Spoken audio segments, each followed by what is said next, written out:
Hey, hello, everybody. Welcome to the top of the first inning of the Curt Schilling Baseball Show. I'm Curt Schilling, and I'm going to talk baseball and nothing but baseball for the next, 26 weeks of spring training in the Major League Baseball, 2023 Major League Baseball season.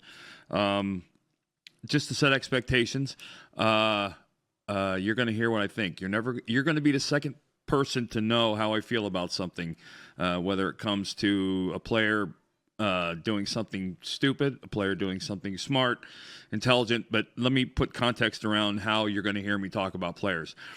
And this is not to sound condescending, but when I criticize a Major League Baseball player, I'm criticizing somebody who was probably 100,000 times better at baseball than you were at everything in your life combined. The talent level in Major League Baseball is incomprehensible. The speed with which the game moves, the pace with which it moves, the schedule, which many would tell you, guys that have played in the NFL and played in Major League Baseball have talked about the fact that Major League Baseball was 100 times harder schedule to play than in the NFL. It's to those of you that excuse me, say I threw a ball for a living, I played a kid's game for a living. Let me be very clear about something. It's a $10 billion a year business. It's not a game.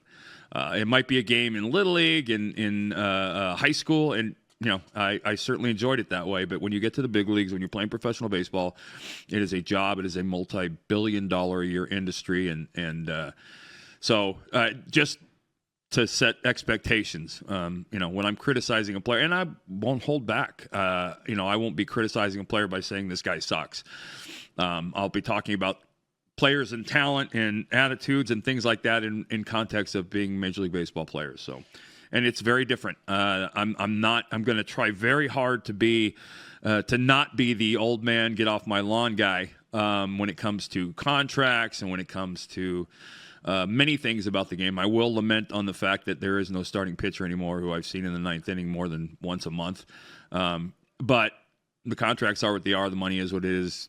God bless them to get as much as they can. So with that, we'll kick into the bottom of the first here and start with just kind of a recap of what's happened over the last 6 to 8 months. Two of my former clubs met up in the World Series last year, Houston beating Philadelphia 4-2. Quick story. First of all, for you Houston fans, I think the thing, in addition to the World Championship, which is kind of nice, I would walk away with the knowledge that Christian Javier and Valdez, the two starting pitchers that Houston ran out there last year, are pretty special kids. And on that stage, doing what they did should make you feel good about this year and years going forward. Also, a quick personal story. When I was coming up in the minor leagues in the late 80s, I played against a man who I thought was probably the most physically gifted human being I've ever seen on a baseball field. Thought he'd get to the big leagues and be a 40-40 guy. He was a second baseman, played for the Cardinals, and his name was Geronimo Pena. He ended up getting the big leagues, bouncing around a little bit, and never became the superstar I thought he would be. This guy was a switch hitter with 40 home run power, 40 stolen base feet. I mean, he could just play defense. This all is relevant because the MVP of the World Series last year, Jeremy Pena, was his son. And I had no idea as I'm watching that was the case until just about the time the World Series ended. So congrats to the Astros. Certainly a team that I would have in my group of teams. I'm not going to listen. It's everybody likes to make predictions, and 99.9% of people that do are wrong, because when you're talking about baseball, you can't predict anything before spring training ends. There's too many injuries, too many things happen in spring training. The roster that you leave with is never the roster you plan on the first day of camp. So a couple things that I go by, if you want. When you look back at the end of the year, the team that wins the World Series will probably be the team that got the most starts from its starting five on opening day, or the teams at the top will have gotten the most starts from their original starting five, although rotations are changing now. And you're seeing 5, 4, 3-man rotations with two, fill-ins and the things that they're doing with these starters and things like that. But from a gambling perspective, for those of you that like to place futures, looking at couple odds books yesterday and looking at some of the odds. You've got the Mets at plus 750, the Yankees at plus 650, Houston at plus 650, LA at 750, San Diego at 1,000. All those probably good bets, good returns. If you're going to reach, if you want a team, and this is one of those, put money on it, forget about it, and if it hits, you'll be happy at the end of the year. 2 teams. Baltimore. Yes, Baltimore in the toughest division of baseball. They could have 4 teams make the postseason this year. Baltimore's at plus 6,600, and if you want a sleeper, a team that everything would have to go right, but that has supreme young talent, the Arizona Diamondbacks are plus 12,500. I wouldn't be shy about that one either. Love the Cardinals too, plus 2,500. Toronto, Atlanta are both. I think Toronto and Philly are plus 1,400. Atlanta's plus 1,000. All those teams. But again, the team that you leave spring training with is going to be drastically different than the team you're looking at reporting to camp today. Pay attention, for you fans wondering about your teams, pay attention to your pitchers.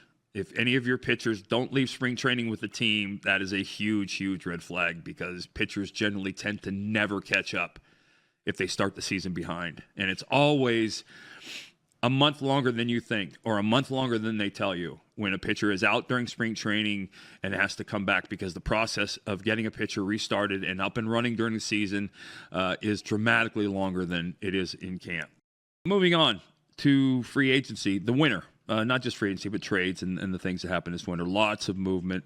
Carlos Correa signed 3 different contracts, I think, but ended up back in Minnesota after 2 consecutive deals, the one with the Giants and then one with the Mets that fell through.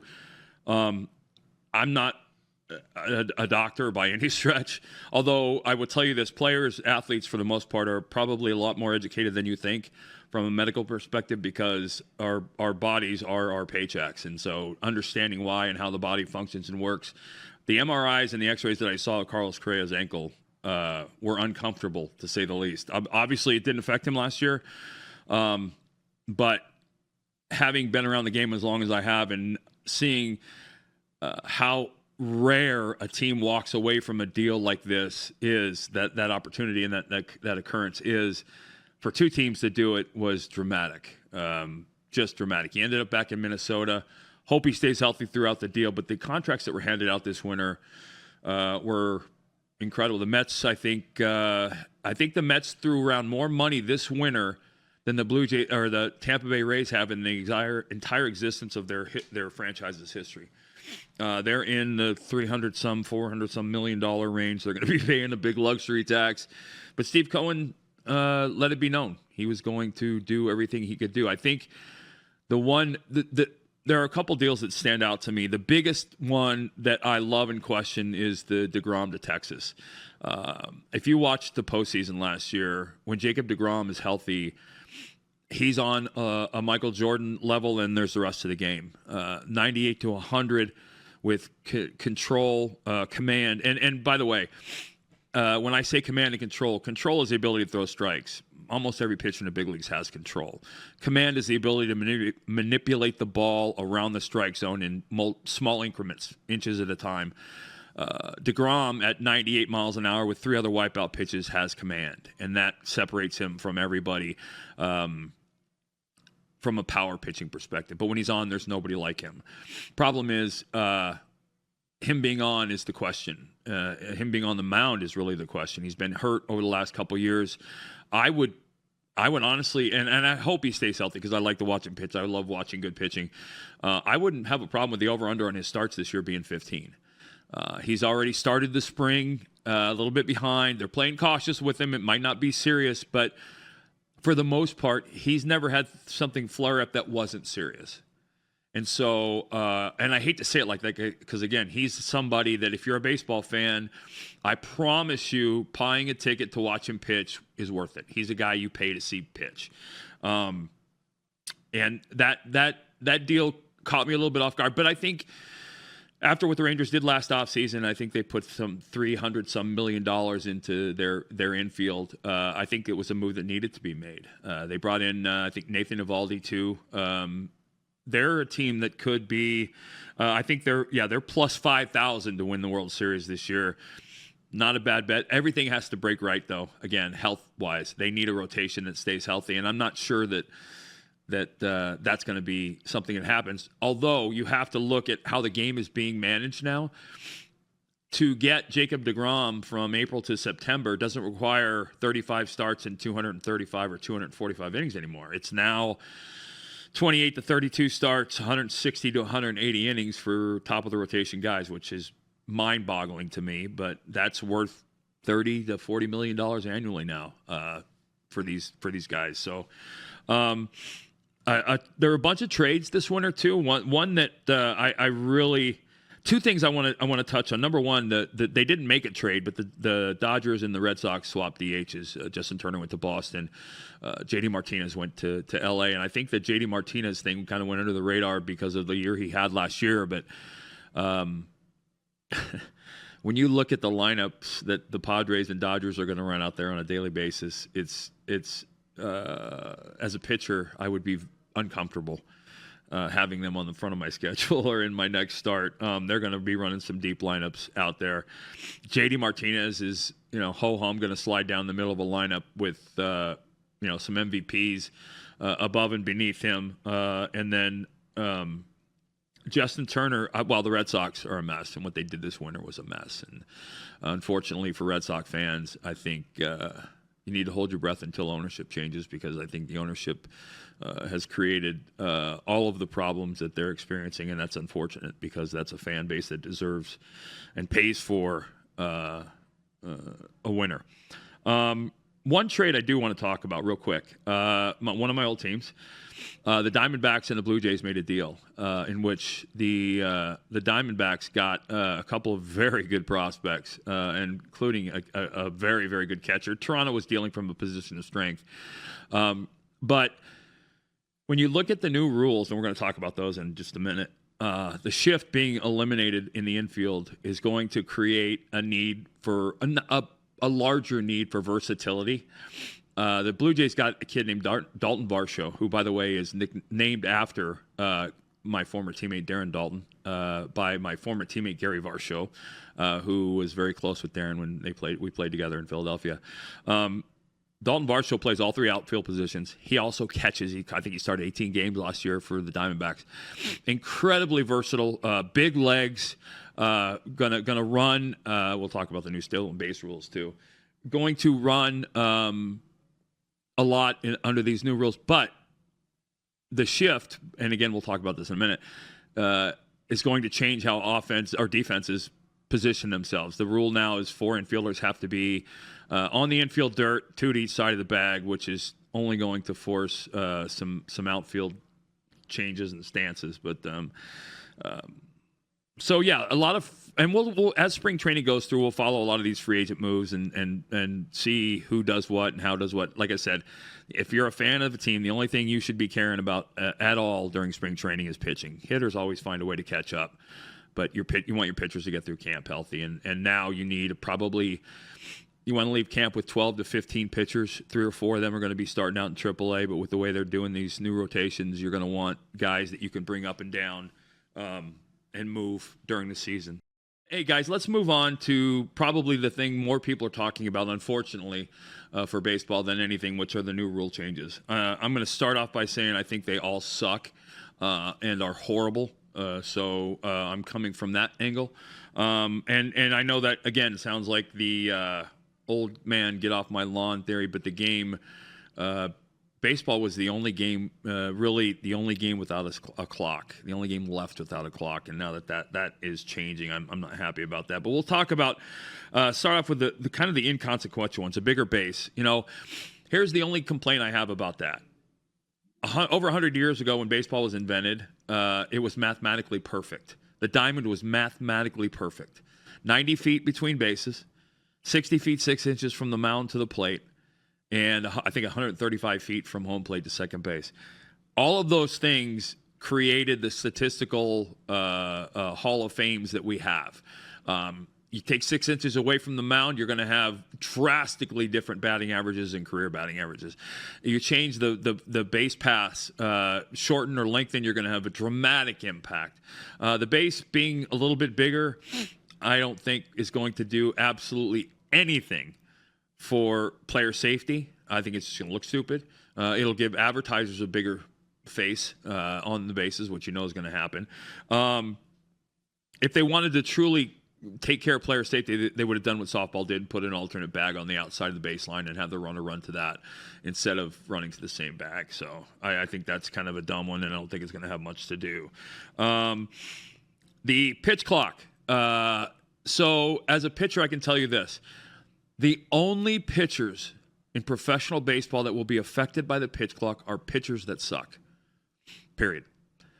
It's 20 seconds, I think, between return of the ball and the next pitch with nobody on. I think it's 30 seconds with runners on or whatever. That should never, ever come into play. A good pitcher gets rid of the ball, in my opinion, 8 to 10 to 12 seconds after he gets it back. There's no – and the only thing that delays that is the batter stepping out of the box, which can no longer happen, which you're going to see some guys are going to have a lot of problems with that. You watch spring training, if nothing else, for that. But the pitch clock is not going to be something that's going to impact anybody that's any good. Because good pitcher, well, I mean, one of the etiquettes of being a good pitcher is you get the ball back and you throw because you keep your defense on their toes, you keep everybody in the game, and when you're in the dog days of summer and you're out, used to be not as much anymore, but I can remember being on St. Louis's artificial turf and it was 165 degrees for the everyday players. And getting your team off the field quickly on a hot summer day is a good thing. Plus, again, you're going to find that pitchers that work faster will give up fewer unearned runs and will have better defensive metrics behind them as a whole. So the pitch clock, whatever. The runner at second base is stupid now as it was then. Just stupid, stupid, stupid. Don't get it, don't understand. I know what they're trying to do, but I just think it's dumb and it takes away. Plus, it's also going to change statistics. You're going to get an RBI. Pitcher's not going to have to give up an earned run. I don't know. I just think it's a solution to a problem that didn't exist. Fans were always free to leave the game. You're not held at the game. You're not being held hostage. You can go home if the game runs too long. But the shift. So here is where I was talking about earlier.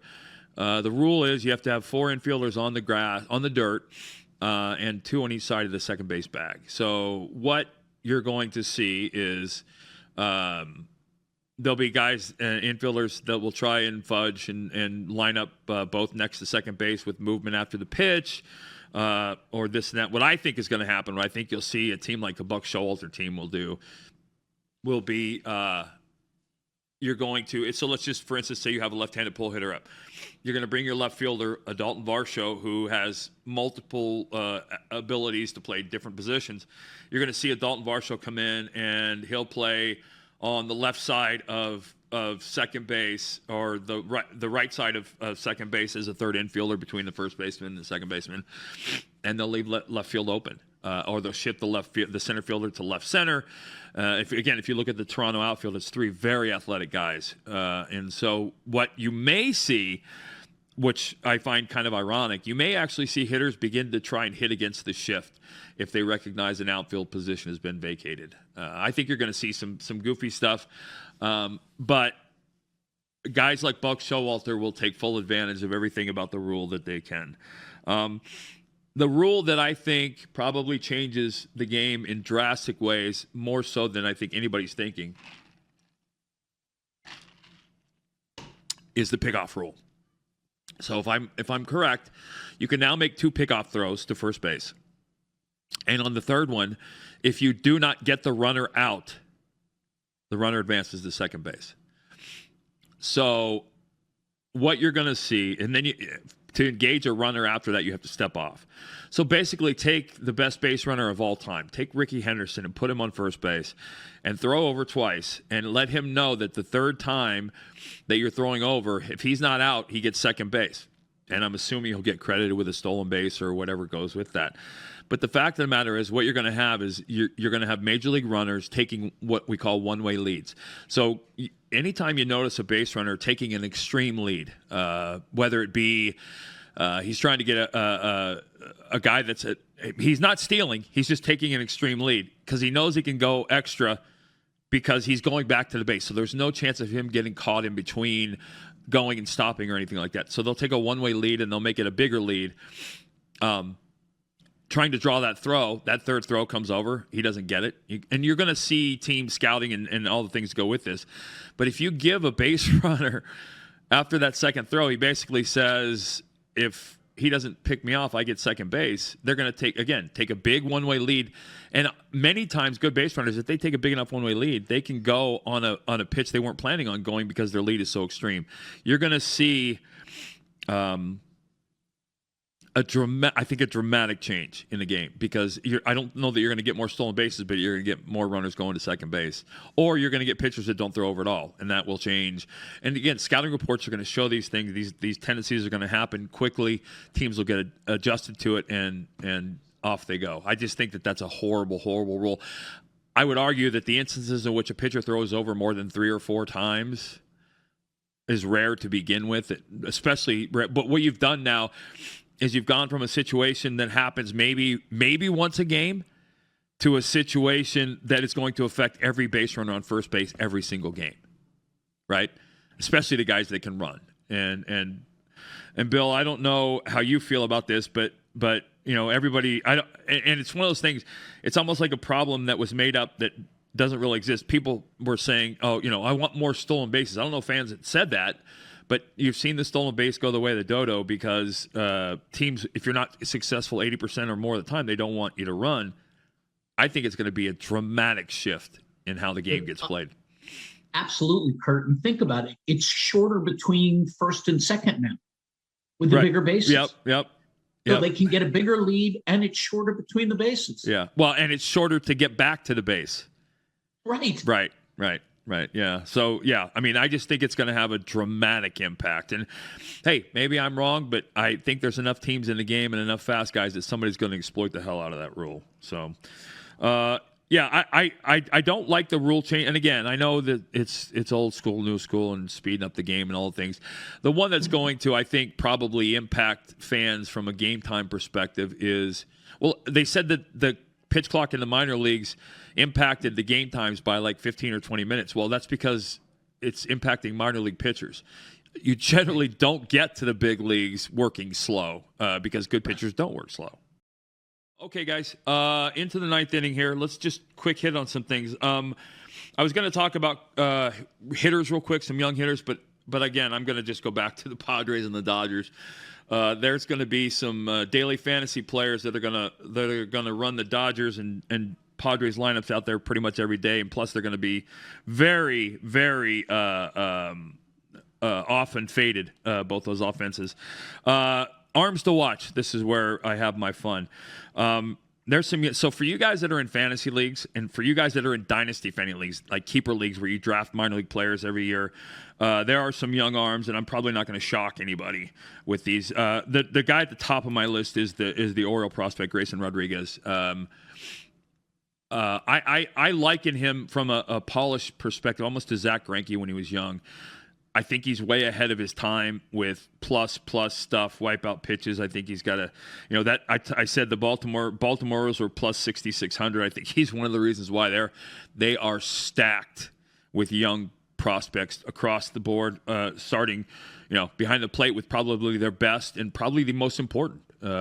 You'll hear anybody that knows baseball talks about you build championships up the middle, catcher, shortstop, second, center. Adley Rutschman is, in my opinion, Joe Mauer with power and all the things that go with it. Plus, I saw a video of him chugging a beer the other day, so he clearly is a guy that will be leading in the clubhouse. So Grayson Rodriguez and the next 3 guys, listen to this: 6'6", 6'7", and 6'8". Gavin Williams of Cleveland, Andrew Painter of Philadelphia, and I think it's Eli Perez, kid for Florida. They're all 6'6" or taller. All 3 are top of the rotation, number 1 arms, who are putting up just ridiculous numbers. And let me be clear, these guys probably all 3 could start in the big leagues and be in the middle of the rotations of all the staffs that they're on. Special guys and guys to watch out for. You'll see them this year. I'm going to do something I never do, which is make predictions before spring training. And this is just off the cuff. Two guys that I love as my early season, if you're placing futures, I love them. Cy Young picks. I'm going to go with the guy who I've loved since I've seen him, Zach Wheeler in Philadelphia and Carlos Rodon with the Yankees. I think both those guys have legitimate chances to have monster seasons. Going to be interesting to see Rodon in New York. And I'm going to close out with this. Every year, you're going to hear the same thing from players. Position players hate spring training because it's too long and they're done and ready soon.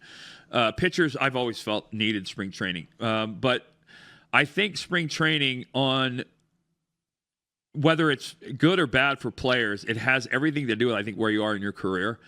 When that first spring training, you come with a chance to make the team, and everything's great. Everything's, every day is the end of the world or the beginning of the next life. And for veterans, as I got older, I recognized that spring training was the place where I got ready to pitch a complete game opening day. So I showed up different physically, different mentally. And as I got even older, spring training became, when can I get off the field to go tee off and play 18 or 36 that day? Golf is a big part of spring training, and I say that kind of facetiously, but the fact of the matter is a lot of chemistry and team building happens on off the field and on the golf course during spring trainings, where players get to know each other.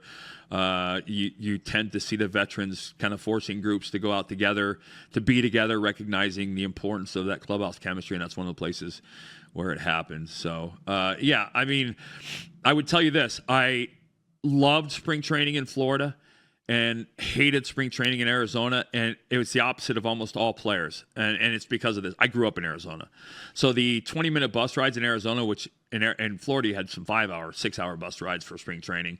Arizona, none of that, and everybody loved that. I hated it because I loved I loved Florida and everything it stood for. Two very different environments, but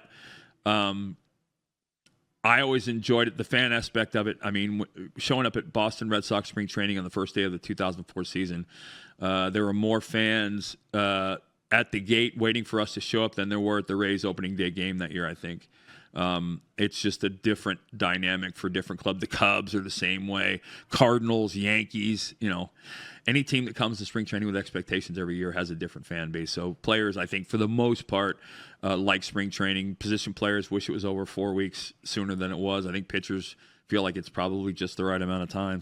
Guys, you can check us out, obviously, on OutKick.com is where you can find us and find the latest. We will, as the season gets going, we will be doing stuff, not just the show. I'll do some quick hits. This is the studio that we're doing the first couple shows in, but eventually I'll be moving into my in-home studio, and I'll be able to do things at all hours of the day. So I'll be putting up hits and video pieces at different times of the day and different places and about different things that will go live on OutKick.com when they do them. So looking forward to this. Bill, thank you, and look forward to seeing you next week, buddy.